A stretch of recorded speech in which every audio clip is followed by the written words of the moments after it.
If I had seen,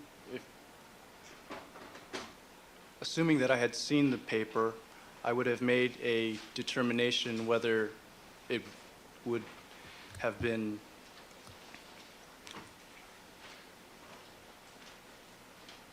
a good piece of evidence that would likely to have had some type of significance to it. Right? If you had been at the scene, if you had seen that piece of paper, you would have examined it to see if it had shoe impressions. Possibly, yes. Possibly? Look for possible shoe impressions. Possibly. You would have looked at it, right? Yes. For that purpose. That would be one of the purposes. That is one of the purposes, All right. yes.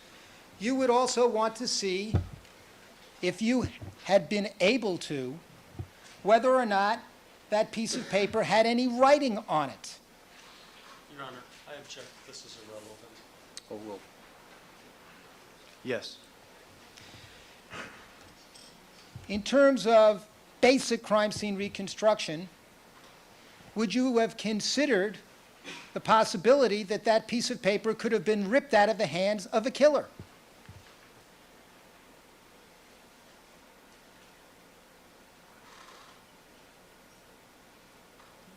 Possibly. It would be important to examine, in your judgment, that piece of paper for fingerprints. Yes. In the state that it appears in the picture, yes. And from the point of view of a criminalist, sir, it was a mistake not to collect that piece of paper. Your Honor, I'll object as there's no foundation that it's sought. Seeing it now. oh, well, you can answer the question.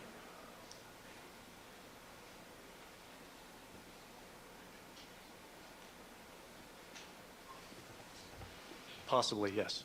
Serious mistake. Could have been a Objection. mistake. That's argument. Motion to strike. No, he's answered the question. Proceed. So you've admitted, yes, it's a mistake. Your Honor, I object. Sustain. Rephrase the question.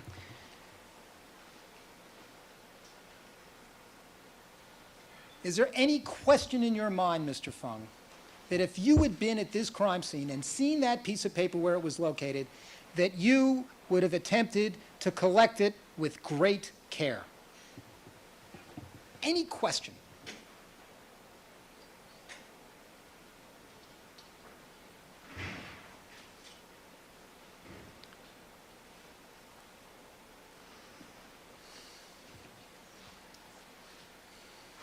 Your Honor, perhaps the I- witness needs to look at a photograph of better resolution.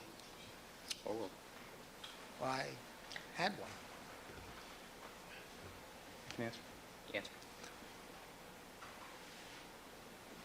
Looking at the picture and the condition of the paper, I probably would have collected it. You're saying probably. My question to you, is there any doubt whatsoever in your mind that you would have picked up that piece of paper if you'd been there to see it? Argumentative. Oh, well.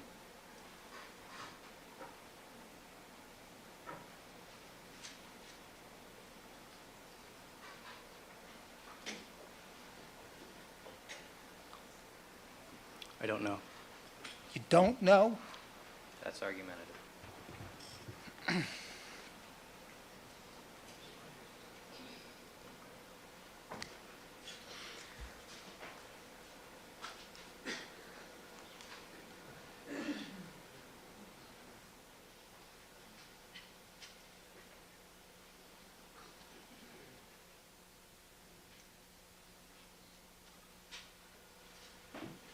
When you examined the crime scene later, Mr. Fung, you observed a Bonita Ecuador label, did you not? Yes, I did. And can you point out where in the photograph that Bonita Ecuador label was? Your Honor, it may be necessary to see the rest of the photograph. Oh, well. Can you tell from this photograph where that label was? In a general sense, yes.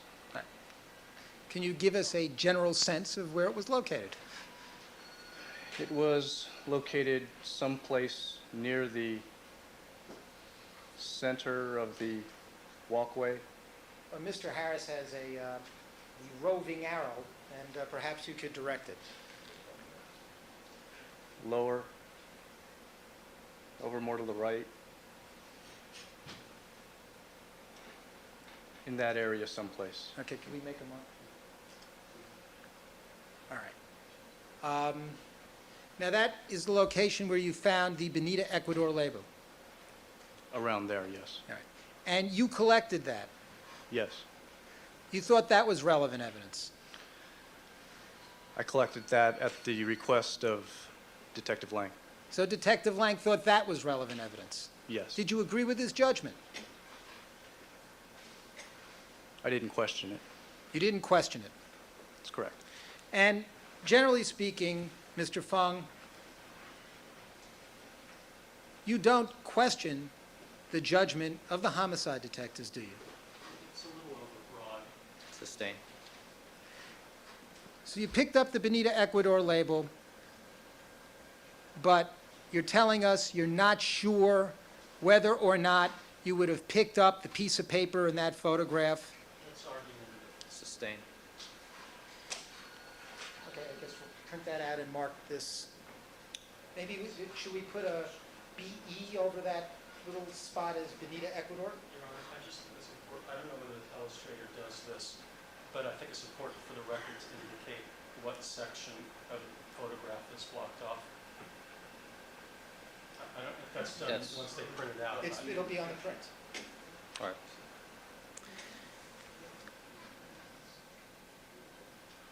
Proceed. Now, Mr. Fung, what is trace evidence? Oh, I'm sorry, excuse me, we need to mark this. Why don't we make, since it is a copy of the People's Exhibit, let's make this 55A.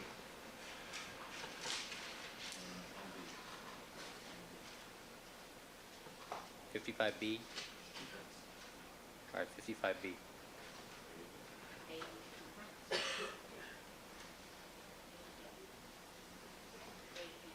A and B? Great, all right. Mr. Schechter. What, in your judgment, is trace evidence? How do you define that term? Trace evidence. Examples of trace evidence are hair, fiber, paint, chips of glass, mineral, soil, that type of thing. Well, would you agree that trace evidence can be thought of as evidence occurring in sizes so small that it can be transferred between two surfaces without being noticed? Some forms of trace evidence, yes. Many forms. Yes. Hairs, Yes. fibers. Yes. And how do you define transfer evidence?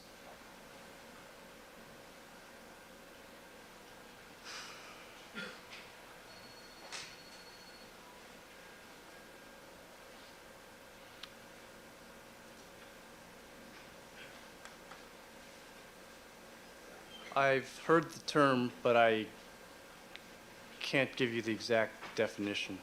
I'd Well, have to look it up. Would you agree that transfer evidence, strictly speaking, is evidence which is exchanged as a result of contact between two objects? That can be one definition, yes. And trace evidence, small hairs and fibers, can often be transfer evidence as well. In other words, Yes. yes. And that's something that you as a criminalist are very concerned about, trace evidence. I am concerned with trace evidence, yes. When you approach a crime scene, you're very concerned about trace evidence because it is fragile Yes. and because it can be easily transferred from one object to the other if the criminalist or others on the scene are not careful. Yes. And there is something known as secondary transfer. Is there not? I've heard that term also. And would secondary transfer refer to a situation where trace evidence could get on a person's clothing or let's say a towel, for example, then be transferred to another location and fall off on another object of evidence. That would be a secondary transfer. Yes. And as a criminalist, you are very concerned about not contaminating a crime scene with trace evidence by way of a secondary transfer.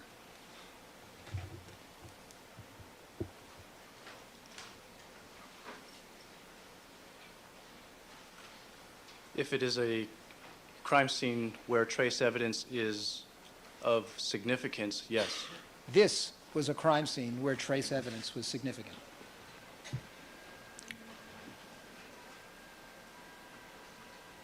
Certain aspects of the crime scene were important for trace evidence, yes. The small area at Bundy where the two victims were found, that area was one of concern with respect to trace evidence.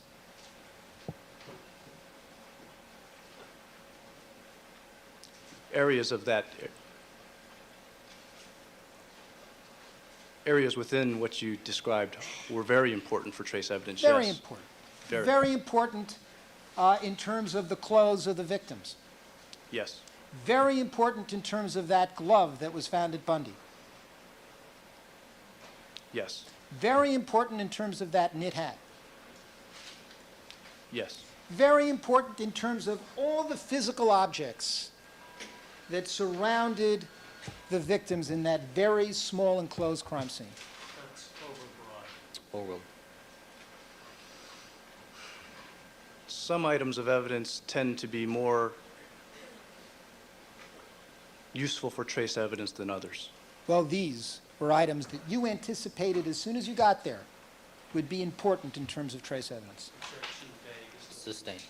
The glove, the hat, the clothing of the victims, the objects surrounding the victims. As soon as you arrived at the crime scene and saw all of that, you knew these objects would be important in terms of collecting them for trace evidence. Still vague and overbroad as to the Sustained. objects. When you say objects all around, I mean, that's way too vague. Just stick with the specifics. We'll stick with the specifics. Thank you, Your Honor. The glove, the hat, the clothing of the victims, all those were important in terms of trace evidence. Yes. Now, when you arrived at the crime scene, you saw that there was a blanket over the body of Nicole Brown Simpson. I don't know, I don't recall being there that soon. When I got there, the body of Miss Simpson was being processed. When was the first time you saw the blanket?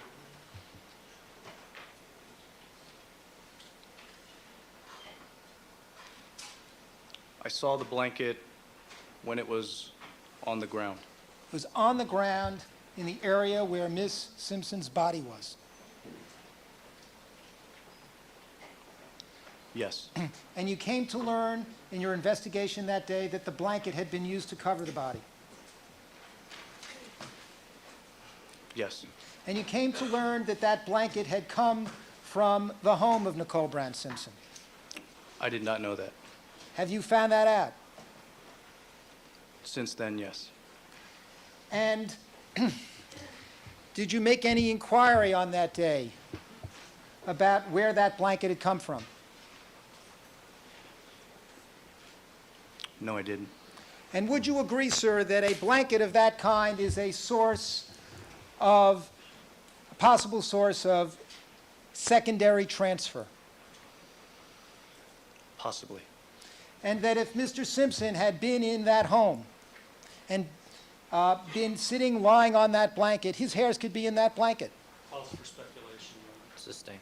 Well, within your expertise, is that the kind of blanket that if somebody were sitting on it, lying on it, one would expect to find hairs that they had shed on the blanket?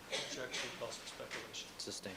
Well, in your expertise as a criminalist, do you have to make judgments about different kinds of items that can be sources of possible secondary transfer? Yes. You have to worry about such objects being brought into crime scenes. Yes. You have to be worried about such objects being brought into crime scenes because they can be a source of contamination. Yes. And if this blanket had hairs from Mr. Simpson, that could have been brought to the crime scene by way of putting the blanket there. Same objection, Your Honor. Sustained.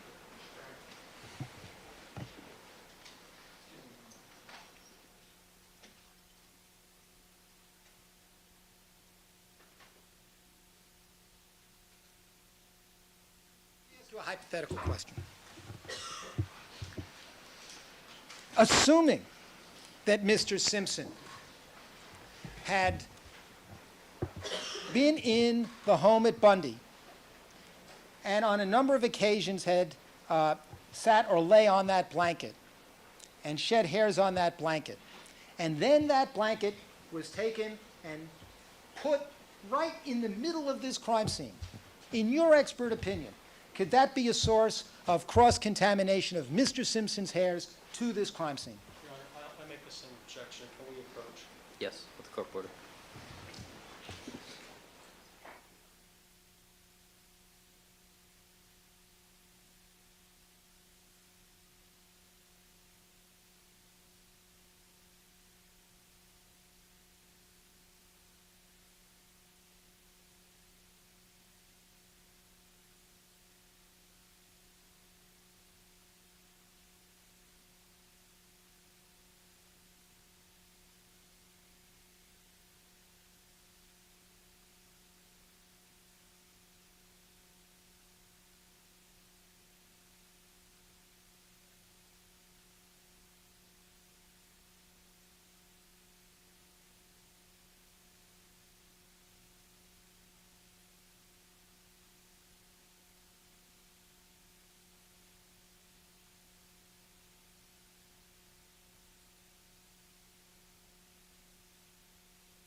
Mr. Cochran, not this case. We'll see. All right. All right, thank you, counsel. Proceed. And I think I've already instructed the jury as to hypothetical questions. Thank you. Mr. Fung again. Assuming that Mr. Simpson had been in the Bundy residence, had sat or lay on that blanket, shed hairs on that blanket, and that blanket was taken, put in the middle of this crime scene,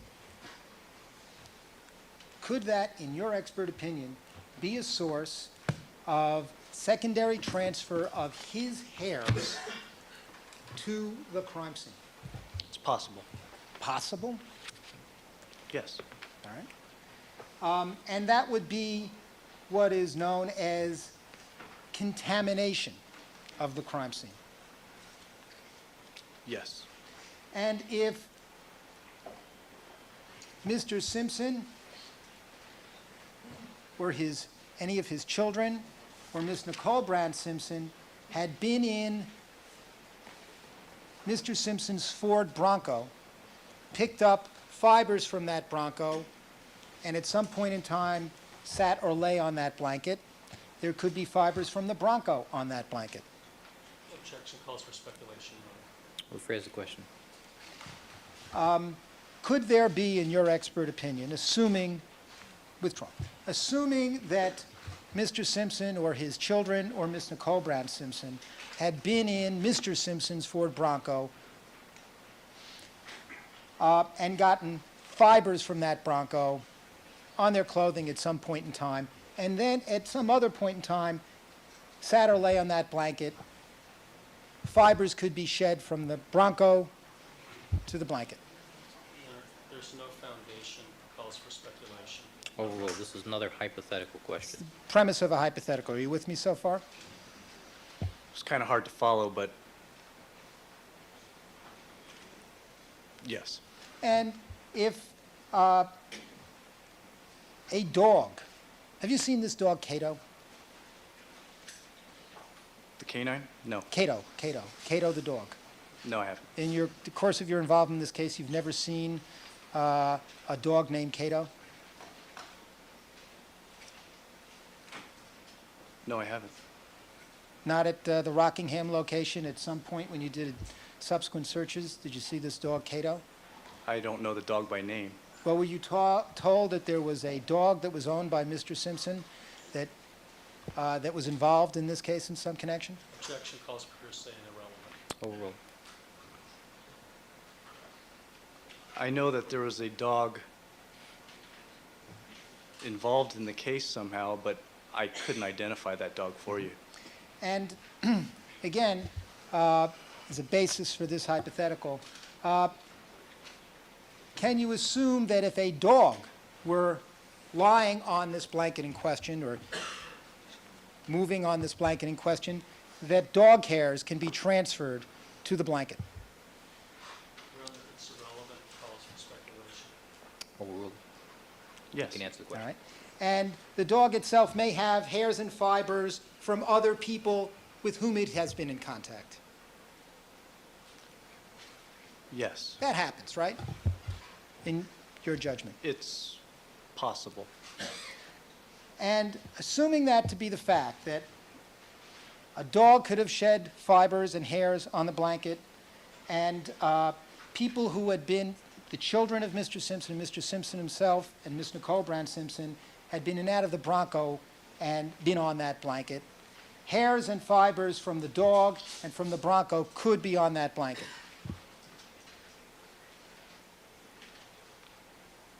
It's quite a lot for me to, Quite a lot, huh? Assess. Yeah, there's a lot of factors in there. Yeah. I'm just asking you to, let's just assume all that occurred and those fibers are on that blanket, all right? Okay. You with me? Yes.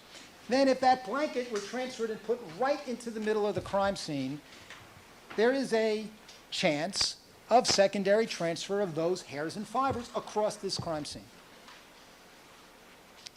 Yes, there is a chance. As a general principle as a criminalist, you try at all costs to avoid taking an object that could have lots of hairs and fibers on it and putting it right into the middle of a crime scene, don't you? That's correct. That's a terrible mistake from the point of view of a criminalist, isn't it? Yes. And it's a terrible mistake, particularly when bodies are being removed and they're being dragged into the same area where that blanket was.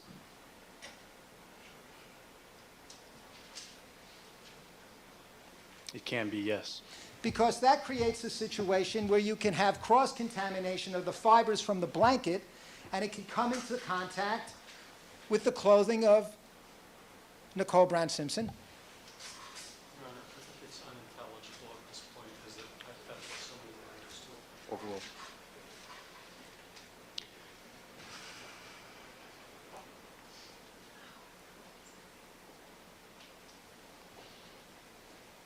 Could you repeat the last part of this?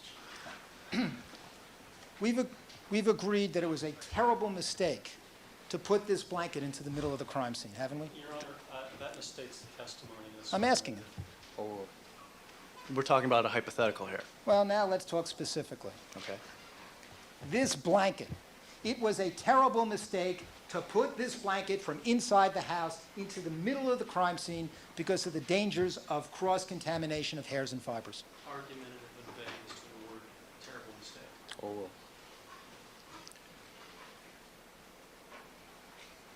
Depending on how clean the blanket was, that would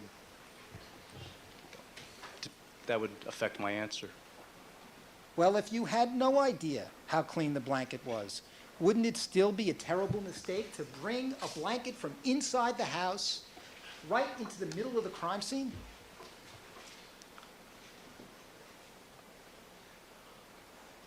I would prefer that it was not done.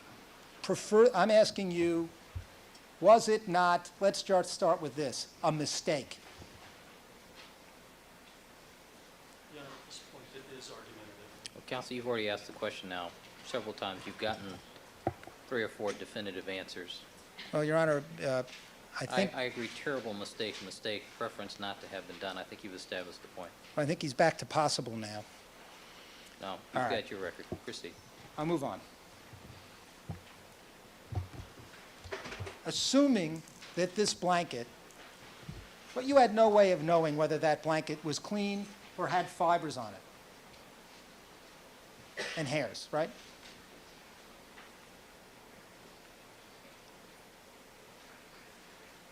That's correct. And let's just assume that it did, and even a blanket that appears to be clean can have lots of hairs and fibers on it because the nature of trace evidence is that you really can't see it with the naked eye. Some trace evidence you can see with the naked eye. Well, this kind of trace evidence, hairs and fibers, are often not noticed. You have to look carefully, yes. So you could look at a blanket and think it was clean, and it could be just full of hairs and fibers.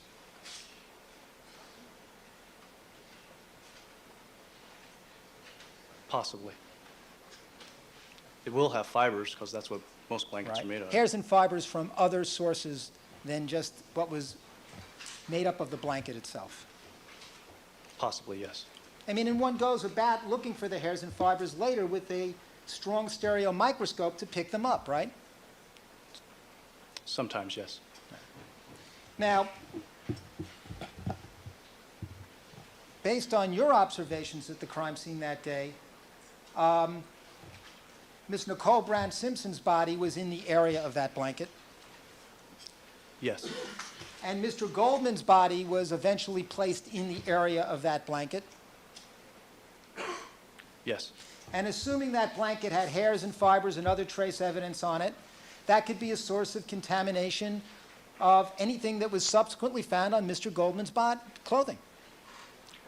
I believe the coroner's personnel had placed a sheet and a plastic sheet over the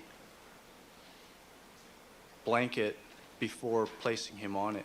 Well, given the nature of transfer, just the fact that the blanket is there, even if they put a plastic sheet over it, isn't there a grave danger from the point of view of the criminalist of these secondary transfers occurring when Mr. Goldman's body is put there? It's vague as to the term grave danger. Sustain. All right? You also forgot the sheet. Let's start it this way. If there were 2 individuals from the coroner's office that were involved in moving the body, Yes. and Detective Lang was present at the time that the body was moved, Yes. and Detective Lang could have come in contact with the blanket. Well, Your Honor, this calls for speculation. Sustain. Assuming Detective Lang came in contact with the blanket, could his clothing be a source of secondary transfer from the blanket to Mr. Goldman's clothing? Objection, improper hypothetical, calls for speculation. Overruled.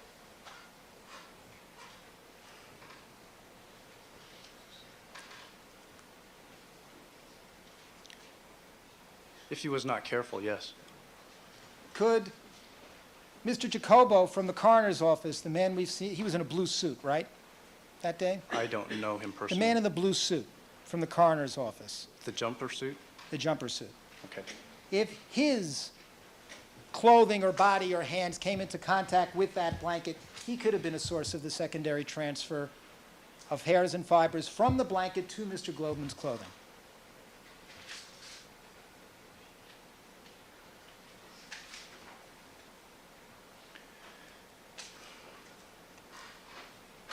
Possibly. Miss Ratcliffe from the coroner's office as well. She was the woman investigator from the coroner's office. You recall her? I recall there being 2 personnel there, yes. Right. You remember an African-American woman? You remember seeing her there from the coroner's office? Yes. She was the one that had the gray shoes. I don't remember her shoes. You've seen her on the video? Yes. All right. Same with her, right? Same answer? That if she came in contact with the blanket, she could have been a source of secondary transfer as well. Possibly. All right. If you came into contact with the blanket, you could have been a source of secondary transfer. 2. To Mr. Goldman's clothing? I was not in that area when the bodies were being processed. You were not in the area where Mr. Goldman's body was? Not on the blanket. I'm sorry? Not on the blanket. Not that I recall. I mean, were you in that area where the blanket was and then went over to the area where Mr. Goldman's body was? Well, it's phased time. Sustained. At any point before Mr. Goldman's body was moved, did you walk through the area where the blanket was to the area where Mr. Goldman's body was? I don't recall if I did or not. I don't think I did.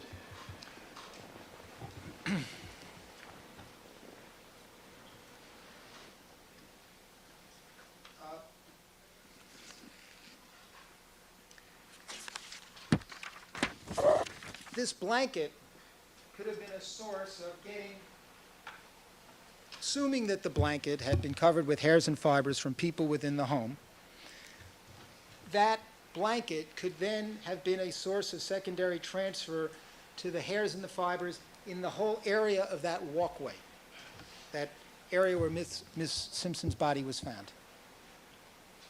Possibly. And if an object such as the glove or the hat at Bundy were dragged out into that walkway, they could have become contaminated by hairs and fibers from the blanket. Improper hypothetical cause Sustained. Assuming the blanket was covered with hairs and fibers and it was placed in the middle of the crime scene, and hairs and fibers from the blanket were spread out from the crime scene, and assuming further that the glove or the hat was dragged into that area when Mr. Goldman's body was moved, they could have become contaminated with hairs and fibers from the blanket. Same approach. Oh, well.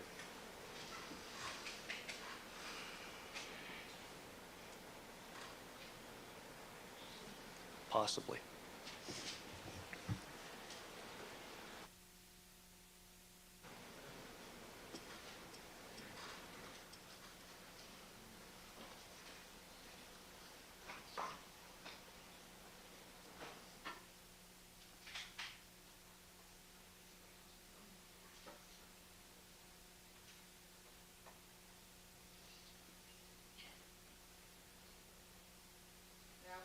You saw this blanket at the scene throughout the afternoon when you were processing the Bundy crime scene. Yes. And when you left, the blanket was left there, Yes. and it was not picked up. That's correct. It had blood on it. Yes, it did. Frankly, for all you know, it could have had cellular material from people in the Simpson household who had lain on the blanket or sat on the blanket. Possibly. You know what I mean by cellular material? You mean material which would have DNA evidence on it? Yes. Yes. Saliva. Could it have saliva evidence on Yes, it? no, saliva is a source of DNA evidence. Now counsel's testimony. Rephrase the question. Is saliva a source of DNA evidence? I'm not a DNA expert. I can't tell you that. Well, in your training as a criminalist, have you been instructed that saliva can be when spread over a surface, can be a source of evidence for future DNA analysis? I know it can be analyzed, but I'm not a DNA person. I don't know if saliva can be. Maybe something in the saliva that's associated with it can be, but I don't know if saliva itself is subject to DNA analysis. Well, saliva, have you ever heard the term amylase? I've heard the term. I don't know what it is, though. Do you know whether or not saliva contains cells from the inside of one's mouth? It can. All right. And do you know, has anybody ever told you whether or not the cells from the saliva, the cells from the inside of one's mouth can be a source of evidence for purposes of DNA analysis? The cells inside the mouth can be, yes. And you even heard of exemplars being taken where someone would put a cotton swab and swab the inside of someone's mouth to take a representative sample for purposes of DNA testing. Of the cells, yes. Yes. And the cells from inside the mouth, you would expect, based on your own knowledge, would be in saliva and a source of DNA analysis. I don't know how easily the cells from the mouth are transmitted into saliva. I've never done a study on it, and I've never worked serology. From your own common sense, would you expect that saliva contains cells from... Well, at this point, given his answers, we're speculating. Okay. Okay. This blanket, withdrawn. Would you agree, looking back, that this blanket could have been a source of trace evidence? Yes. All right. And would you agree it would be important to know if that blanket contained hairs and fibers from Mr. Simpson, Miss Nicole Brown Simpson, their children, or the dog Cato? Objection, Your Honor. This argument is toward important. Or Yes. It would be important to know if that blanket contained fibers that would be consistent with Mr. Simpson's Bronco.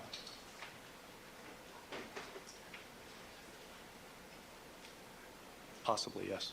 Important if it even had hairs or fibers that were consistent with Mr. Goldman, if he'd ever been in the house and lain or sat on that blanket.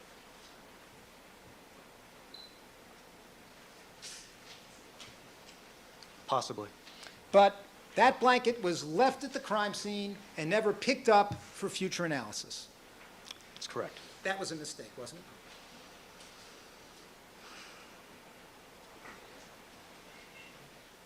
it? It could be considered one.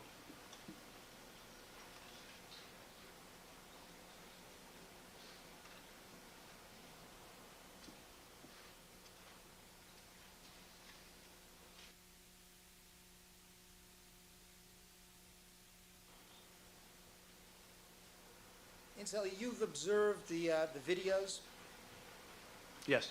and have you seen in any videos that the blanket over over on Miss Nicole Brown Simpson's back or body when it was still at the crime scene?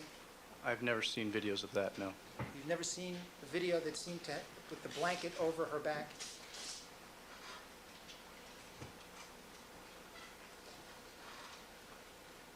I may have. I don't recall specifically if I have or not. Okay. Now,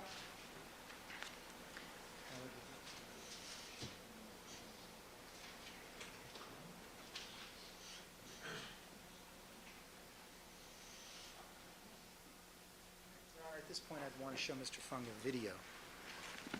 Do you want to look at it first? Go ahead.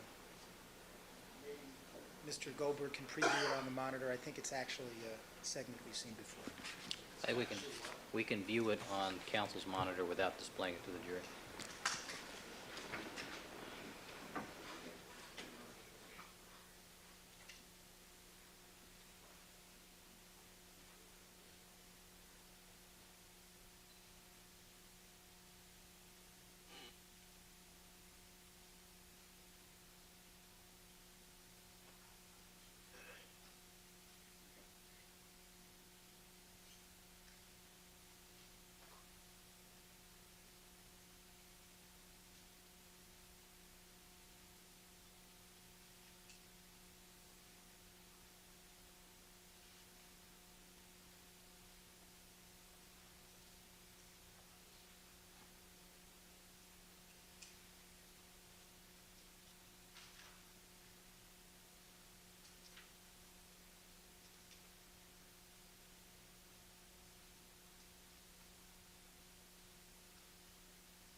familiar with this segment?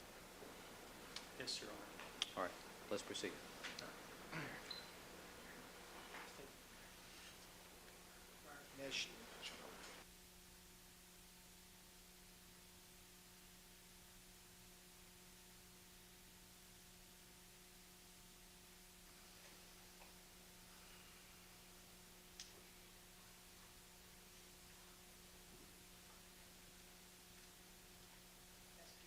Look at this segment, Mr. Fung, that you've just viewed. You've seen this before, haven't you? I don't know if I've seen it in its entirety, but I've seen portions of it. Yes. Now, that is Detective Lang talking with Miss Ratcliffe from the coroner's office. Yes. And that's Detective Lang putting the blanket down over Ms. Simpson. Yes. Now, looking at this segment, see if you can tell us, if you recall, let's stop it right there, okay? Now, All right, that's at 1:18:17:17. at this point, do you know which of the two victims was being removed by the coroner's office at this point in time? To the best of my recollection, that was Mr. Goldman. And how long had you been at the scene before this took place, to the best of your recollection? Approximately 5-10 minutes. And when you got to the scene, Miss Nicole Brown Simpson's body had not yet been removed from the scene. She was in the process of being moved. But when you say that, had she been turned over on her back? Well, cause of speculation. Forward.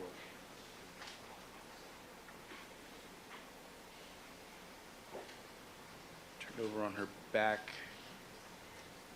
I believe so. Well, when you got to the crime scene, did you ever have an opportunity to see Miss Nicole Brown Simpson's body in the condition, in the position where you were informed it was originally found? I don't believe so. So by the time you got there, she had been already, her body had already been turned over on its back by the coroners. I believe so, yes. So you never got an opportunity to see her back, exposed back. That's correct. You never got an opportunity to see any blood drops on her back. That's correct. And if you had seen those blood drops on her back, you would have been able to swatch them and remove them for future biological analysis. Well, it's irrelevant as to whether you would be able to. Oral. The collection of evidence on the body is the jurisdiction of the coroner.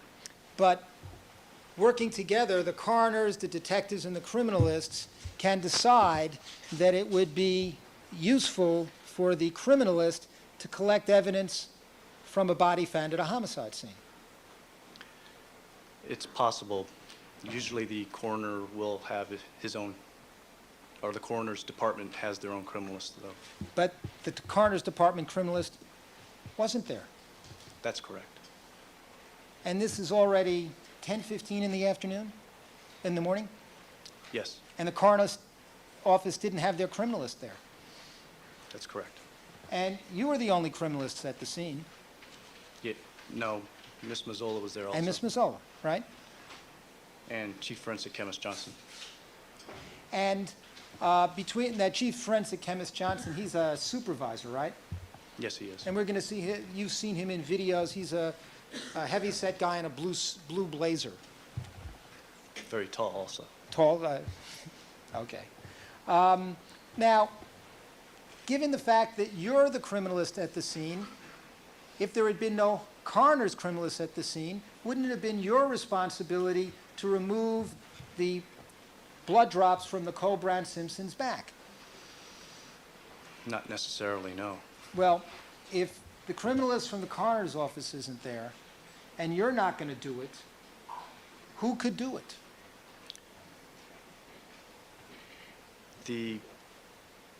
It might wait until the body was transported back to the coroner's office, and it would be done there.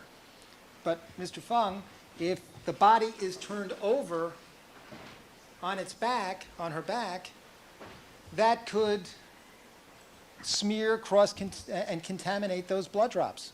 It's possible. And wouldn't it be the wise practice, the sound practice, to have a criminalist, be it from the coroner's office or SID, remove those blood drops before Ms. Simpson was turned over on her back? It'd be preferable, Preferable? yes. Well, if it wasn't going to be done by a criminalist at the scene, be it from your office or the coroner's office, and she's turned over on the back, it's not going to happen, right? Sustain. Well, Mr. Fung, it's your testimony that you were at the scene too late to remove those blood drops from her back before she was turned over. Misstates the evidence. Sustain. When you got there, she was already turned over on her back.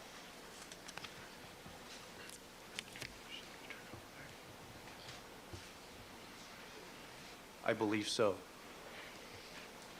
Well, when she's turned over on her back, well, withdrawn. The blanket that was on her back before she was turned over, that might contain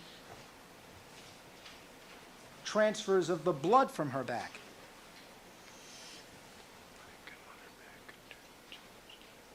Possibly. And that could have been analyzed if it had been secured, brought back to the laboratory. Yes. And if that analysis, withdrawn. Okay, let's get back to the picture. Are you So- shifting right now? I'm sorry? Are you shifting, or we want to finish? I'm going, I did a segue. I'm sorry. Going right back to the video now. I need to change court reporters. Oh, I'm sorry. All right. This time? All right, ladies and gentlemen, we're going to take a 10-minute recess. Please remember my admonitions to you. Don't discuss the case amongst yourselves. Let's have it quiet in the courtroom, please. Believe it or not, the admonition is a very important and necessary part of the court proceeding each time. Please remember my admonitions to you. Don't discuss the case amongst yourselves, form any opinions about the case, conduct any deliberations till the matter has been submitted to you, or allow anybody to communicate with you with regard to the case. We'll take a recess for 10 minutes. All right, Mr. Funk, you can step down.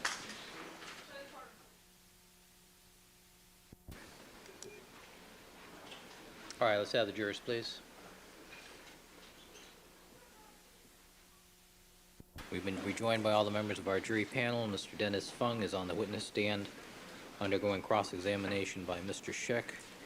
And Mr. Sheck, you may resume with your cross-examination. Thank you very much.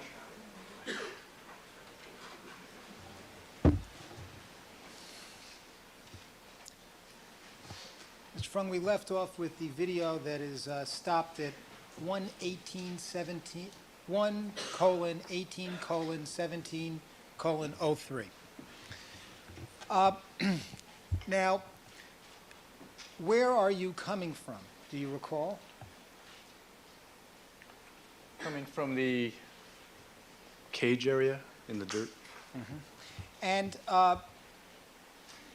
where had you been in the cage area prior to stepping into view here? I don't think I was much deeper than 2 feet into the cage area. And from the moment that you arrived at the crime scene to the point that we see depicted here, had you seen anybody else walk through that caged-in area?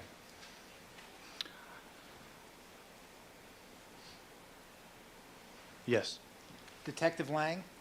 I'm not sure who, but I do recall people walking in there. Anyone else? I don't recall who exactly. More than one person? Yes. Now, you spent some time and had some training in taking shoe print impressions. Yes. And those shoe print impressions can be taken from soil. Yes. If there is an impression in soil, one can use a variety of techniques of casting to lift those shoe impressions from soil. Yes. If there had been some killer or perpetrator hiding in that rear of that caged-in area, that perpetrator could have left shoe print impressions in the soil. Possibly. And if you had arrived at the crime scene before people began walking into that area and had observed such impressions, you could have done a casting on them. If some were there, yes.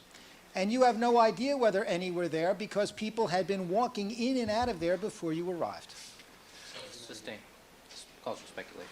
Were you able to conduct a methodical, systematic, unhurried investigation of the soil in the caged-in area with Mr. Goldman's body in place as it was originally found? No. And that's what you have particular training to do. That is one of the things I am trained to do, yes. Now, do you recall what you were doing in that caged-in area just prior to the picture we see on the screen? Detective Lang had asked if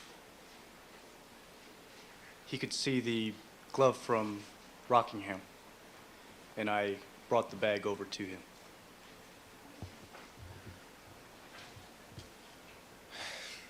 When did he ask you to do this? Shortly after I got to the Bundy location. And where were you situated when he came and made this request? I don't know exactly. Were you in the area where Miss Nicole Brown Simpson's body was at that point? Where it was, Yes, or you where said it had you- been moved from, Well, when you arrived, you saw her body.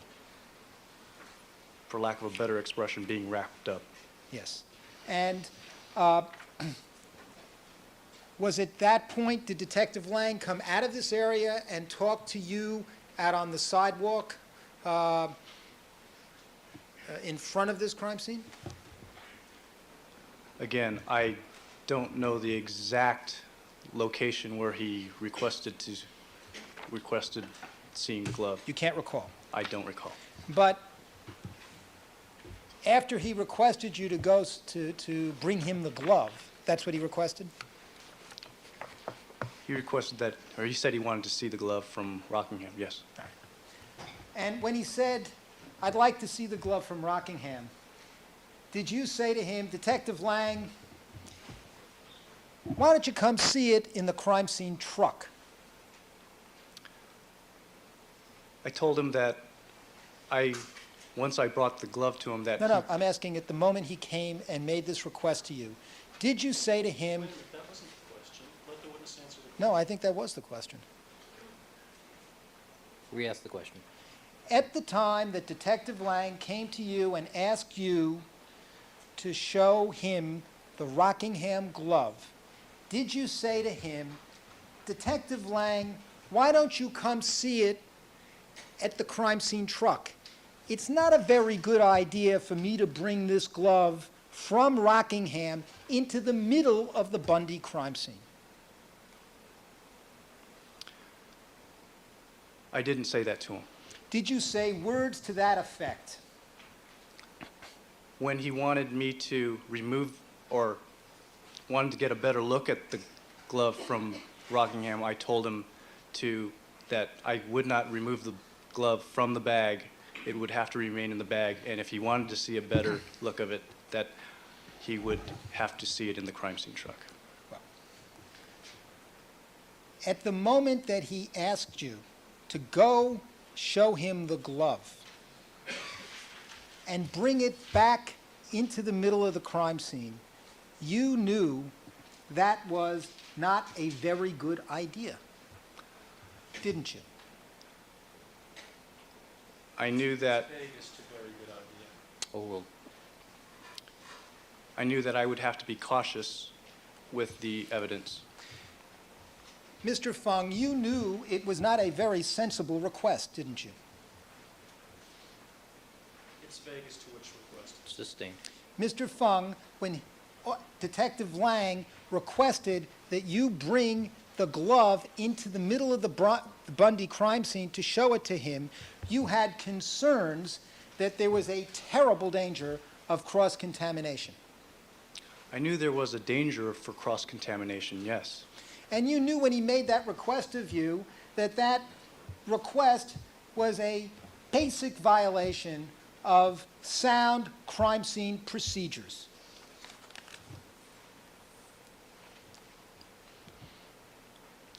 I knew that I would have to be careful with the glove when I brought it to him, yes. Well, when he made that request to you, didn't you say to yourself, it's foolish to even take a chance in bringing that glove into the middle of the Bundy crime scene? He felt it was important at that point, for his investigation. Well, but you thought, when he made that request to you, that it wasn't a sensible request. Again, as I have stated before, I knew I would have to be careful with the evidence. Well, my question to you is a simple one, sir. When he made that request to you, you knew it was not a sensible request. Your Honor, this time it's argumentative. Sustain. Did you think at the moment that he made that request to you, it was creating a risk of an unnecessary risk of contamination? Same objection. Overruled. I knew there was a risk, but it was important to him at that time to further his investigation. Well, when he made that request to you, didn't you believe it was an unnecessary risk to take? That he could have just come right back to the truck and see it? Your Honor, it's been asked and answered. Sustain. Mr. Fung, were you in any way fearful of questioning Detective Lang's judgment when he asked you to bring that Rockingham glove right into the middle of the Bundy crime scene? I was not fearful of him, no. Were you in any way intimidated by him? No. Were you in any way reluctant to question his judgment, even though you believed it was a dangerous request? I did have some concern, and I took what I felt was, I drew a line where I would not take the bag or take the glove out of the bag for him. Well, at the moment he made the request to you, you're now telling us that you had concerns. Sustain. Did you say you had concerns at the moment he made the request to you? Objection, Your Honor. It's been covered, it's asked and answered. Sustain. Did you express any concerns to Detective Lang at the moment that he asked you to go to the crime scene truck and bring the glove into the middle of the Bundy crime scene? Same objection. Overruled. Different question. I'm not sure if I did. I may have. You may have. I don't know if I did.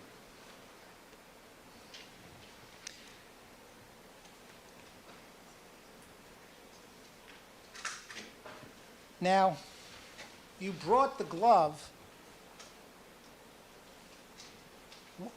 How did you get with that bag that you have in your hand? That's the Rockingham glove? The glove was in that bag, yes.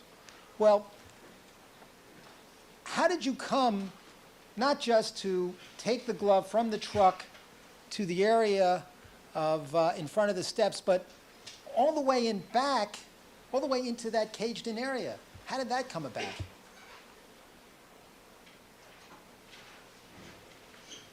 I don't know the exact route that I took. I probably came in through the same way I came in, or exited. Mr. Fung, did you ever collect a pager in the caged-in area? Yes.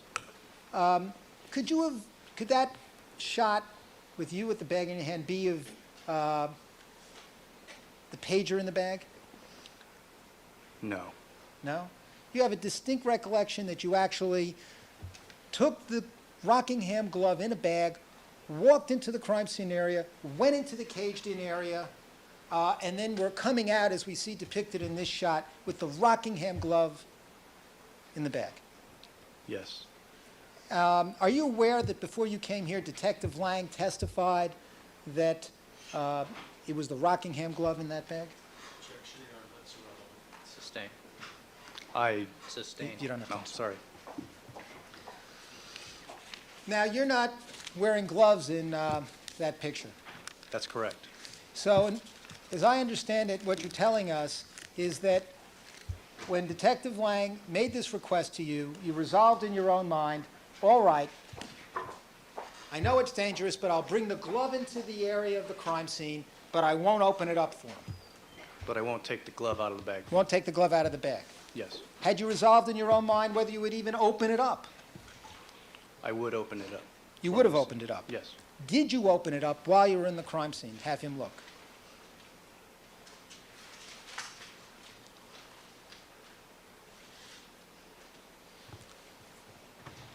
I don't think so. Well, another thing about trace evidence is that sometimes it becomes airborne.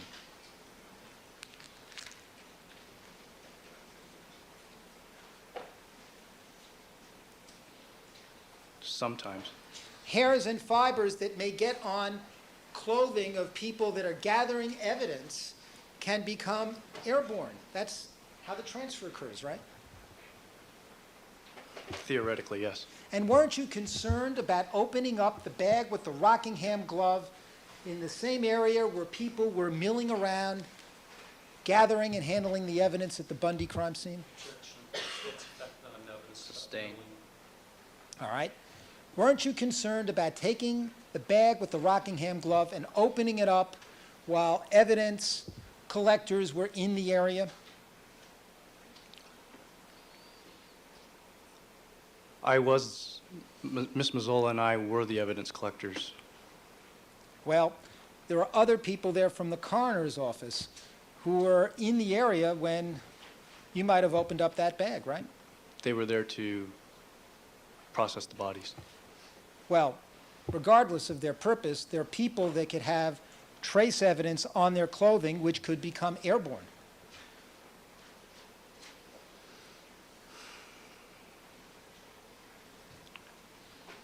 Trace evidence is usually made through contact, such as rubbing one item against another. I'm not, it can happen through airborne, but that's not the usual way for Well, that type of evidence to be you're saying that done. in your experience and based on your expertise and knowledge, it's not a concern of yours that these hairs and fibers could be that hairs and fibers can be transferred off people's clothing when they're moving around and fall onto other areas. It can happen, yes.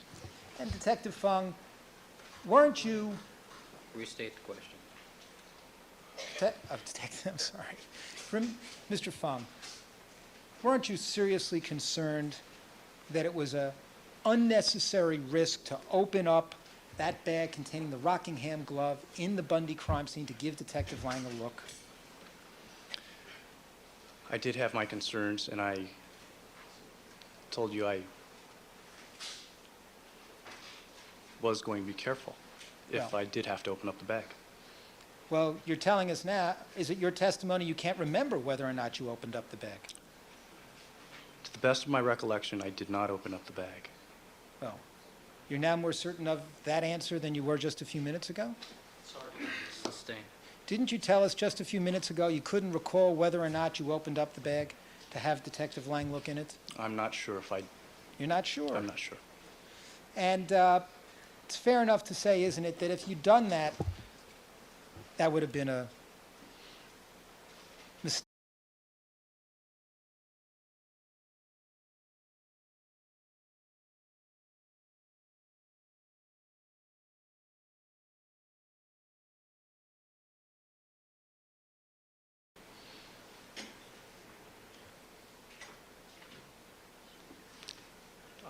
You always second guess somebody when you're going into a crime scene. You say, was this done? Was that done? And you ask them what was done and what wasn't done. All right, can you tell us which questions you asked Detective Lang that in your terms, were second guesses.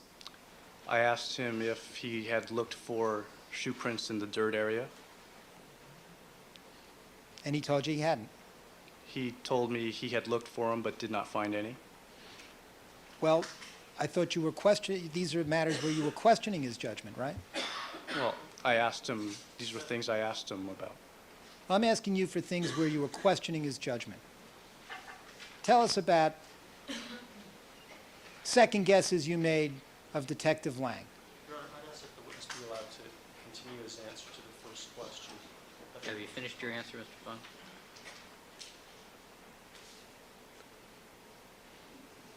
I forgot the first question. All right. We have the question. Maybe we could, now, in this frame, do you recall where you're stepping? Not exactly, no. Did you have your hands out on for support on the gate? No. Were you able to see as you're walking with your head down the position of the glove and the hat? I was looking where I was stepping, yes. And you were looking at the glove and the hat? I don't recall if what exactly I was seeing at that point. Well, in that area, was there not the glove and the hat and the envelope that contained the prescription glasses? Yes. And I take it that the piece of paper that we looked at earlier was nowhere to be seen. Again, from this video, I don't know what I was seeing at this point. Okay. So you don't know if you were looking down at those objects at that time? No, I don't. Maybe we can Your Honor, before we do that, perhaps the frame number should be put on the record. I think we I'm did not that. sure We what did. was. We did that. Oh, it was done? This one? Okay.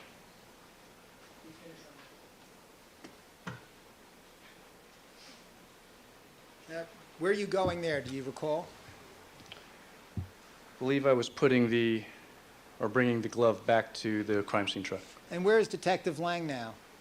He is still back in the cage area. And do you know where he's standing in relationship to the envelope and the glove, as best you can see it? No, I don't know.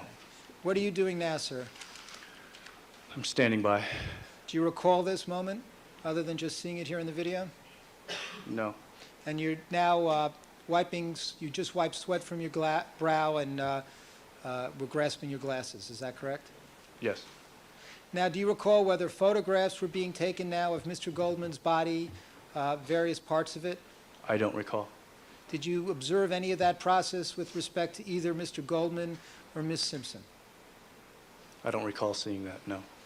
You don't recall seeing that done at all? I don't recall seeing actual photographs being taken. I know the photographer was present. All right. Now, you're having a conversation and we're laughing with a few gentlemen there. Do you know what that was about? Do you recall? No, I don't. And that man in the red hair, in the blue blazer, that's Chief Forensic Chemist Johnson. Is that correct? Yes, it is. And at the time that Mr. Goldman's body is being moved now and Detective Lang is walking through the scene, you're looking back. Do you recall seeing the location of the envelope, the glove, and the hat? No, I don't.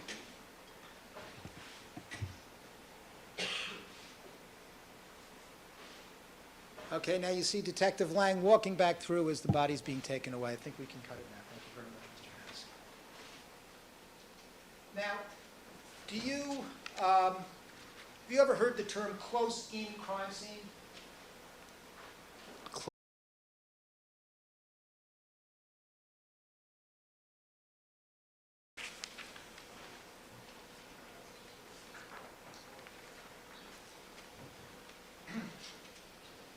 Did you ever have a discussion with Detective Lang as to his approach to gathering evidence at this Bundy crime scene on the morning of June 13th? I don't understand quite what you're getting at. Well, when you arrived at the scene, you had a discussion with Detective Lang about the crime scene and how to proceed. He gave me a briefing as to the type of evidence that he wanted collected and what he felt was important and what areas were preserved. Yes. Did he ever express the view to you that this was a close-in crime scene where evidence was close to the victims and that he had made a determination for that reason to remove the victims prior to collecting the evidence because of the fact that the evidence and the victims were close to each other? I don't think he ever used that term close-in crime scene to Well, me. did he ever express the view to you that the reason that it was appropriate to remove the bodies before collecting the evidence is that this was a close-in crime scene, or this was a crime scene, where since the bodies of the victims and the evidence were close together, it was sensible to remove the bodies before collecting the evidence? Objection irrelevant, calls for hearsay. Overruled. Could you repeat the question again, please? Sure. Did Detective Lang ever express the view to you that he thought it was appropriate at this crime scene to remove the victims prior to the evidence because the evidence was located close to the bodies of the victims? He did not express that to me at the crime scene. At some subsequent time, did he express that view to you? Yes. And when was that? That was maybe a week or two later. And that was on an occasion when you were having a discussion with him as to how he processed the crime scene? Yes. And on that occasion, did you express the view to him that it was extremely foolish to remove the bodies of the victims and drag it through the evidence at the Bundy crime scene before the evidence was collected? Sustained.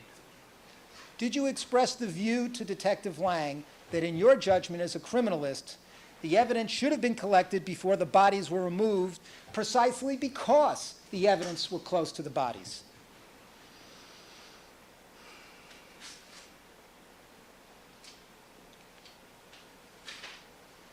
I never said that to him, no. Did you say anything to that effect to him?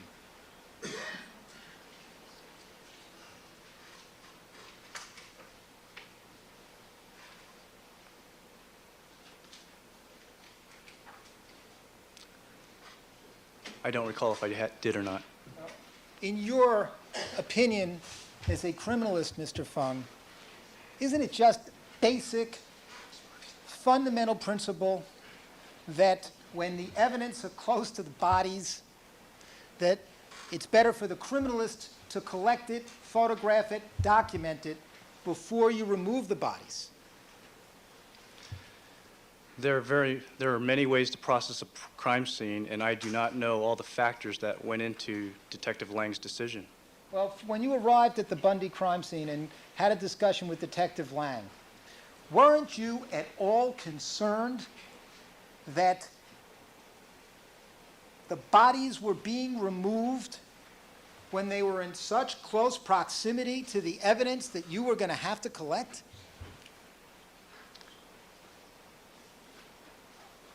Yes. Now, we just saw a picture where you're standing there with Chief Forensic Chemist Stephen Johnson. Yes. He's one of your supervisors. Yes. And you were standing there with other detectives. Yes. And you were standing around this crime scene while Mr. Goldman's body was being removed from the soil caged-in area. Yes. And that opening between the gate and the beginning of the concrete stairwell is about 30 inches, isn't it? Approximately.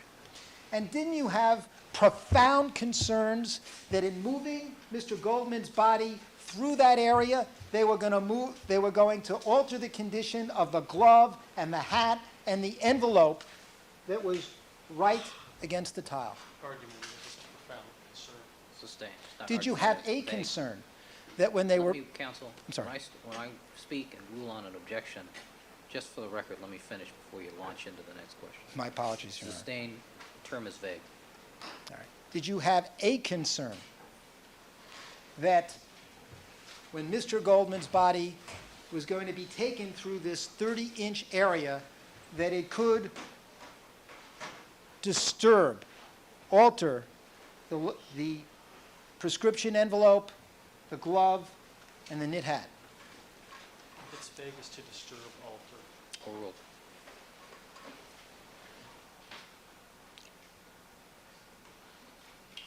All right, Mr. Scheck, I'm sorry, I need to interrupt you just for a moment. We need to take a brief comfort break.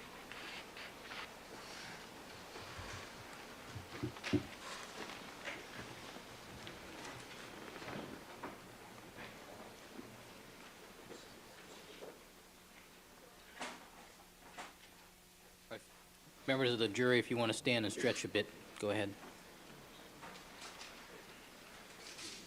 Audience as well. All right, thank you, ladies and gentlemen. Mr. Scheck.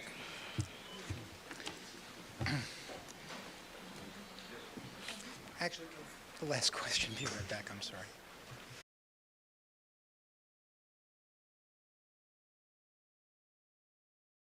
The 30-inch area that it could disturb or alter the envelope containing the prescription eyeglasses, the glove, and the knit hat. I did not have an opportunity to be concerned because Mr. Goldman was moved by the time I got back from the crime scene truck. But when you arrived, Mr. Goldman hadn't been moved. That's correct. Did you express concern to Detective Lang? Well, whatever you do, don't move Mr. Goldman's body, or the body of the second victim there, through this 30-inch area where you have the glove, the envelope, and the hat. I don't believe I had an opportunity to speak with Detective Lang before that point. Well, don't you think that was an important thing to tell him? Your Honor, it's irrelevant. Sustained. Did you think at the time that that was a matter that should be brought to his attention? Irrelevant. That's overruled. I had no idea he was going to move Mr. Goldman. Well, were you shocked that he directed the coroners or permitted the coroners to move Mr. Goldman through that evidence? Argumentative. Irrelevant. Sustained. Were you surprised? Sustained.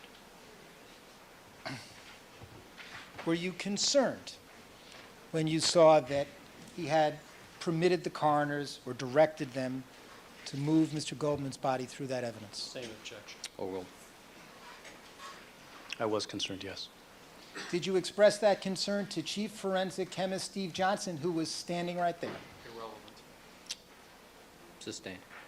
Did Chief Forensic Chemist Johnson, to your knowledge, say anything to you about it? No. Did you say anything to him about it? Yes, I did. What did you say? I asked him about the moving of the bodies. You expressed concern that that was a bad idea. I expressed to him that I was concerned about it, yes. And to your knowledge, he never did anything about it. Irrelevant. Sustained. To your knowledge, did he do anything about it? Your Honor, it's irrelevant. Sustained.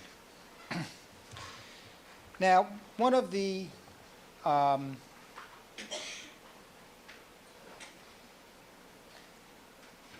start this way. Your Honor, I've queued up two pictures that I've shown to the prosecutor of the glove, and I'd like, with the court's permission, to show them to the witness Right.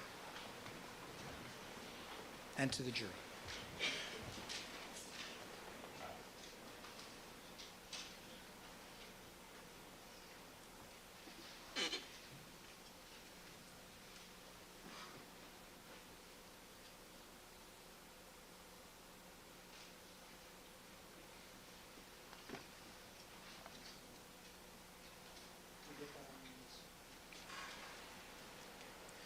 Mr. Fung,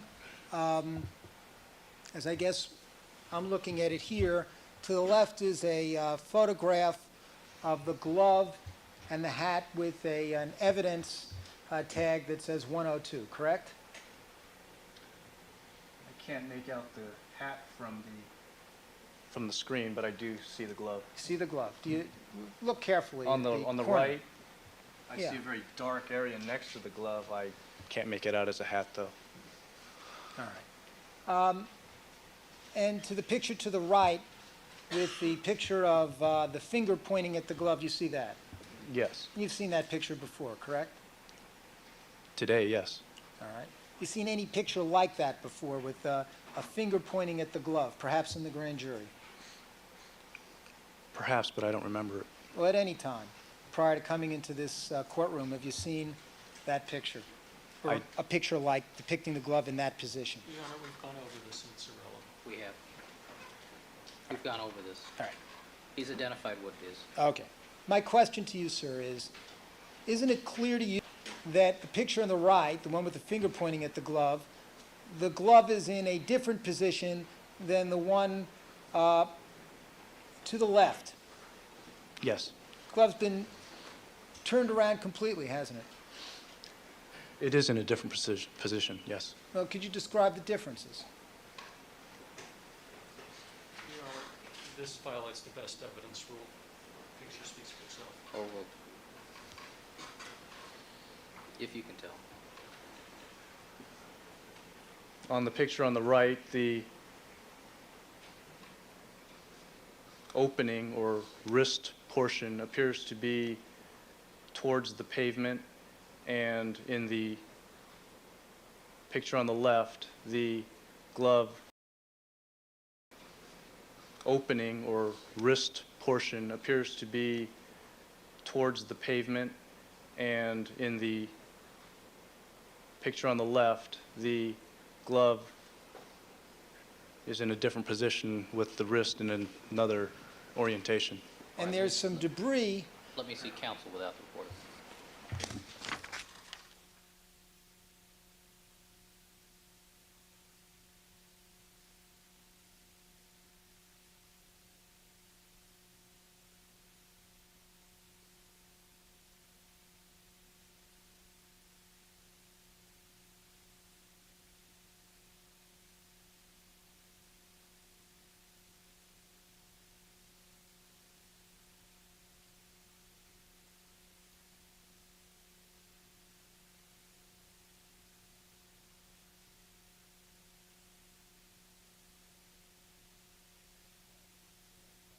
Thank you, counsel. Proceed.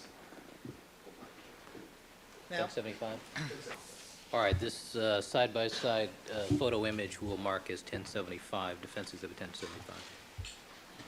you see in the picture to the left, the one with the evidence marker on it, what appear to be drag marks. I mean, coming from the upper left-hand corner? Yes. Could be, yes. And you see debris now on top of the tiles. I see what appear to be leaves on the tiles. Now, has this discrepancy ever been pointed out to you before you came in? I haven't seen the picture, or I don't recall seeing the picture on the right, so no. No one has ever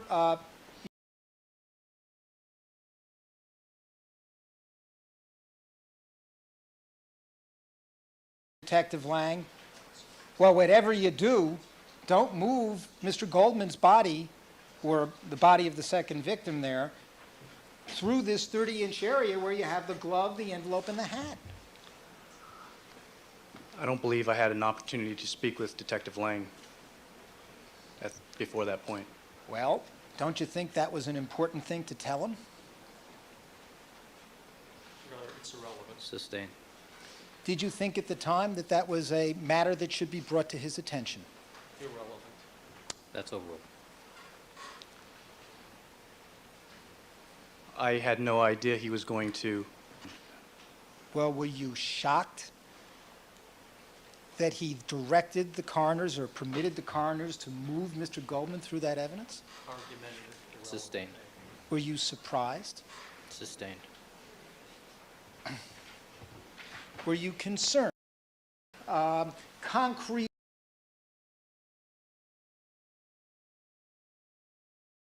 stairwell is about 30 inches, isn't it? Approximately. And didn't you have profound concerns that in moving Mr. Goldman's body through that area, they were going to alter the condition of the glove and the hat and the envelope that was right against the tile. Argument is it's a profound concern.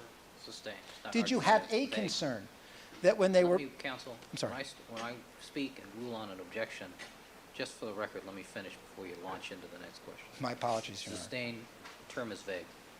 All right. Did you have a concern that when Mr. Goldman's body was going to be taken through this 30-inch area, that it could disturb, alter the prescription envelope, the glove, and the knit hat? It's vague as to disturb, alter. Overruled.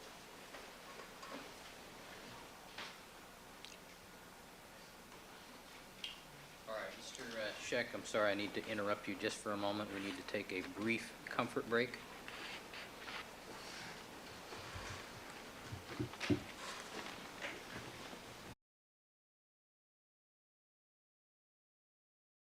Taken away. I think we can cut it now. Thank you very much, Mr. Harris. Now, do you, have you ever heard the term close-in crime scene? Close-in crime scene? Yes. No. Well,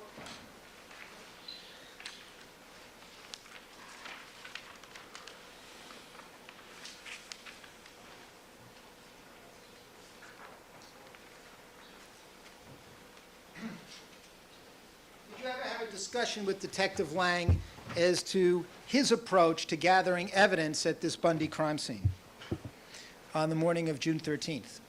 I don't understand quite what you're getting at. Well, when you arrived at the scene, you had a discussion with Detective Lang about the crime scene and how to proceed. He gave me a briefing as to the type of evidence that he wanted collected and what he felt was important and what areas were preserved. Yes. Did he ever express the view to you that this was a close-in crime scene where evidence was close to the victims and that he had made a determination for that reason to remove the victims prior to collecting the evidence because of the fact that the evidence and the victims were close to each other? I don't think he ever used that term close-in crime scene to Well, me. did he ever express the view to you that the reason that it was appropriate to remove the bodies before collecting the evidence is that this was a close-in crime scene, or this was a crime scene, where since the bodies of the victims and the evidence were close together, it was sensible to remove the bodies before collecting the evidence? Objection irrelevant, calls for hearsay. Overruled.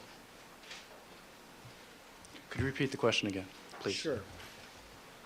Did Detective Lang ever express the view to you that he thought it was appropriate at this crime scene to remove the victims prior to the evidence because the evidence was located close to the bodies of the victims? He did not express that to me at the crime scene. At some subsequent time, did he express that view to you? Yes. And when was that? That was maybe a week or two later. And that was on an occasion when you were having a discussion with him as to how he processed the crime scene? Yes. And on that occasion, did you express the view to him that it was extremely foolish to remove the bodies of the victims and drag it through the evidence at the Bundy crime scene before the evidence was collected? Sustained. Did you express the view to Detective Lang that in your judgment as a criminalist, the evidence should have been collected before the bodies were removed precisely because the evidence were close to the bodies?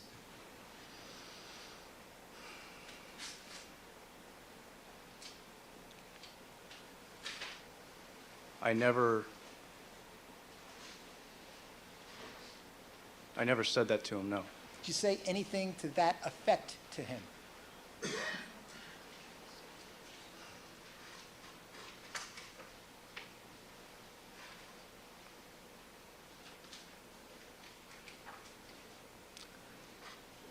I don't recall if I did or not. In your opinion, as a criminalist, Mr. Fung, isn't it just basic, fundamental principle that when the evidence are close to the bodies, that it's better for the criminalist to collect it, photograph it, document it before you remove the bodies? There are many ways to process a crime scene, and I do not know all the factors that went into Detective Lang's decision. Well, when you arrived at the Bundy crime scene and had a discussion with Detective Lang, weren't you at all concerned that the bodies were being removed when they were in such close proximity to the evidence that you were going to have to collect?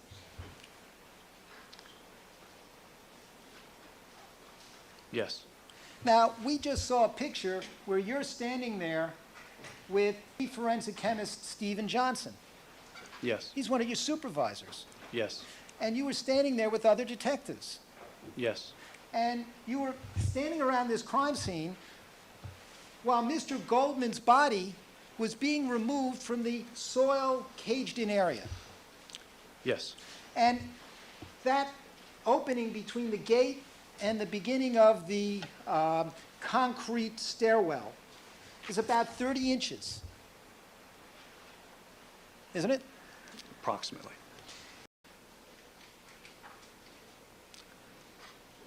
I don't recall if I did or not. In your opinion, as a criminalist, Mr. Fung, isn't it just basic,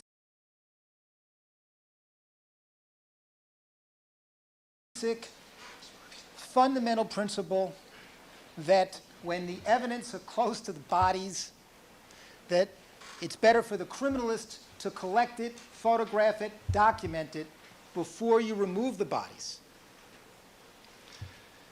There are many ways to process a crime scene, and I do not know all the factors that went into Detective Lang's decision. Well, when you arrived at the Bundy crime scene and had a discussion with Detective Lang, weren't you at all concerned that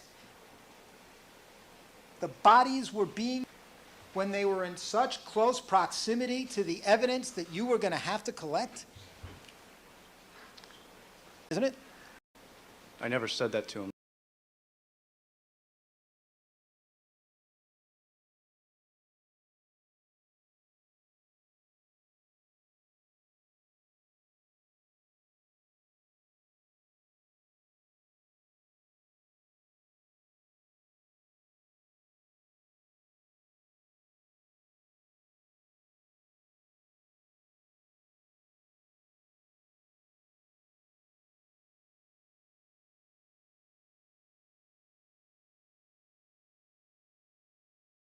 No. Did you say anything to that affect him?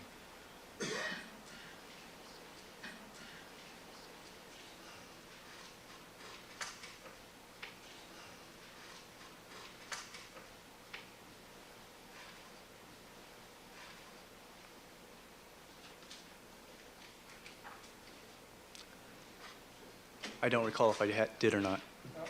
In your opinion, as a criminalist, Mr. Fung, isn't it just basic, fundamental principle that when the evidence are close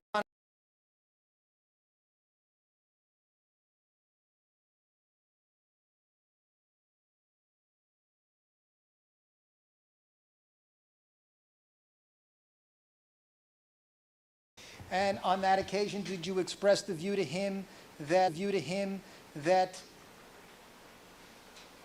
it was extremely foolish to remove the bodies of the victims and drag it through the evidence at the Bundy crime scene before the evidence was collected? Sustained. Did you express the view to Detective Lang that in your judgment as a criminalist, the evidence should have been collected before the bodies were removed precisely because the evidence were close to the bodies?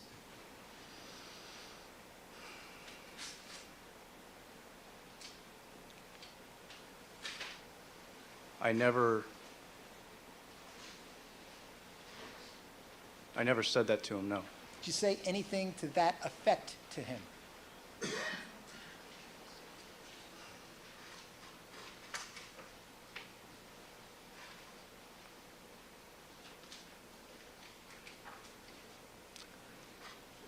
I don't recall if I did or not. In your opinion as a criminalist, Mr. Fung, isn't it just basic, fundamental principle that when the evidence are close to the bodies,